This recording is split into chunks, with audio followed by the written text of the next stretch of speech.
From the PEP Radio Newsroom, these are the stories we are following at this hour.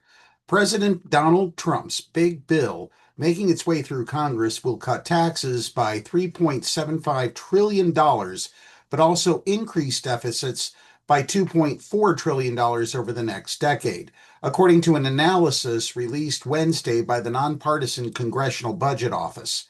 The CBO also estimates an increase of 10.9 million people without health insurance under the bill by 2034, including 1.4 million who are in the United States without legal status in state-funded programs. The package would reduce federal outlays or spending by nearly $1.3 trillion over that period, the Budget Office said. Republicans cry crocodile tears over the debt when Democrats are in charge, but explode it when they're in power, said Representative Brendan Boyle of Pennsylvania, the top Democrat on the House Budget Committee. In the words of Elon Musk, Boyle said, reviving the billionaire former Trump's aide's criticism of the package, this bill is a disgusting abomination. The analysis comes at a crucial moment in the legislative process as Trump is pushing Congress to have the final product on his desk to sign into law by the 4th of July. The work of the CBO, which for decades has served as the official scorekeeper of legislation in Congress, will be weighed by lawmakers and others seeking to understand the budgetary impacts of the sprawling 1,000-page-plus package. Ahead of the CBO's release, the White House and Republican leaders criticized the Budget Office in a preemptive campaign designed to sow doubt in its findings. The bill, called the One Big Beautiful Bill Act, after the president's own catchphrase, is grinding its way through Congress as the top priority of Republicans who control both the House and the Senate, and face stiff opposition from Democrats at every step in the process.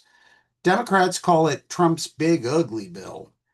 All told, the package seeks to extend the individual income tax breaks that had been approved in 2017, but that will expire in December if Congress fails to act, while adding new ones, including no taxes on tips.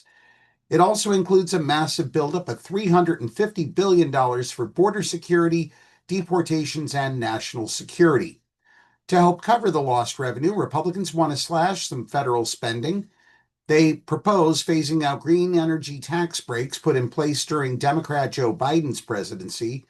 New work requirements for some adults up to age 65 on Medicaid and SNAP would begin in December 2026 and are expected to result in less spending on those programs.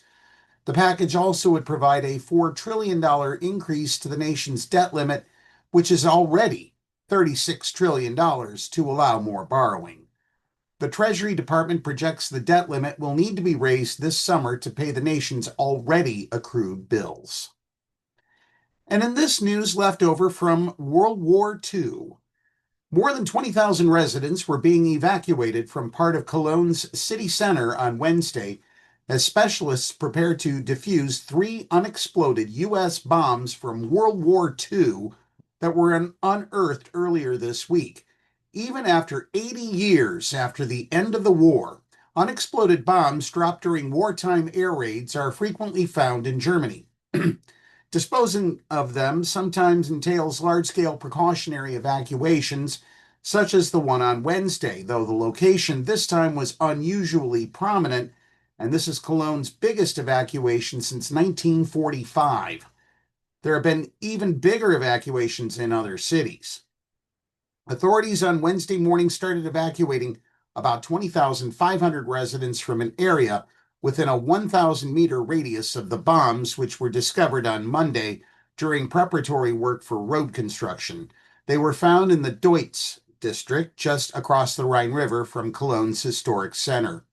As well as homes, the area includes 58 hotels, 9 schools, several museums and office buildings, and the Messe Deutz train station.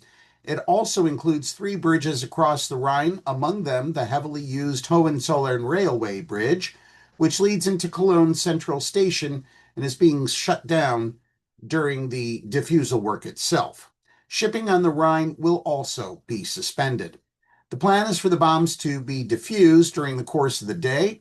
When exactly that happens depends on how long it takes for authorities to be sure that everyone is out of the evacuation zone.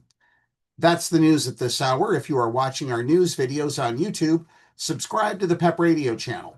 Download the Live 365 app to take PEP Radio with you wherever you go. Up next, we have the Meadville area weather forecast here on PEP Radio.